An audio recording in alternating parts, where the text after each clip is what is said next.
The crankshaft is final installed, the camshaft is final installed, the oil pump is final installed.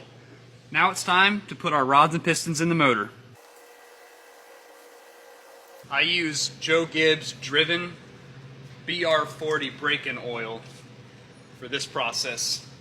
I want a really nice break-in oil on the cylinder walls so the pistons and the piston rings can break in very nicely and smoothly. I've seen some people do this with just WD-40. I think that is a joke. WD-40 is nothing more than fish oil.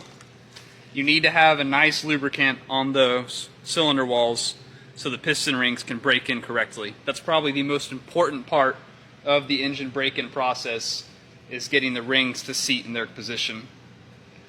Okay, this block is totally cleaned, lubricated, and it's ready to go. Let's slam some pistons.